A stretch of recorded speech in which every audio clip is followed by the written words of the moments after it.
Espero estén preparados y bien sentados porque es muy espeluznante, pero antes no olvide presionar la campanita para que sigan viendo siguientes videos. Gracias. Observen. Porque escuchamos ruidos extraños cuando nos quedamos solo en casa. Aprovechando la celebración de la noche de Halloween, la NASA ha difundido a través de su cuenta de SoundCloud algunos de los sonidos más escalofriantes recogidos por la administración durante los últimos años. A tiempo para Halloween, hemos creado una compilación de sonidos elusivos de planetas aulladores y silbidos de helio que seguramente harán que tu piel se erice. Además de captar imágenes, las naves e instrumentos que exploran el sistema solar también cuentan con la tecnología necesaria como para capturar emisiones de radio.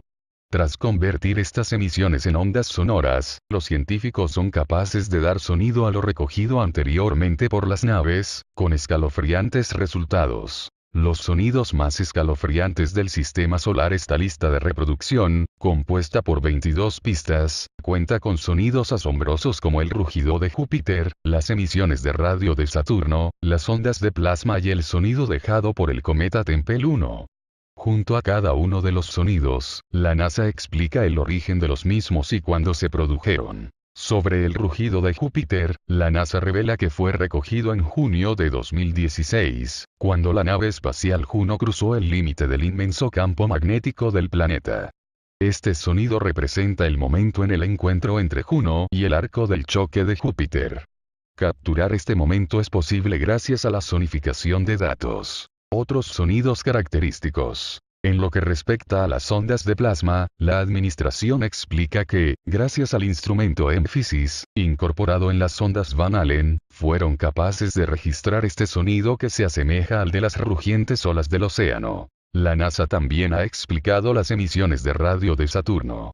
Gracias a la nave espacial Cassini, que se desintegró el pasado 15 de septiembre, la administración fue capaz de captar las ondas de radio de este planeta, que están estrechamente relacionadas con las auroras que se sitúan cerca de los polos del planeta, muy similares a los de la Tierra. Por último, la NASA también ha dado a conocer el origen del sonido dejado por el cometa Tempel 1. Estas ondas de radio fueron captadas en febrero de 2011 por la nave espacial Stardust, que muestra un ruido arrojado por partículas de polvo y pequeñas rocas. Escuchemos.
Si te gustó este video no olvides suscribirte, dale like y compártelo.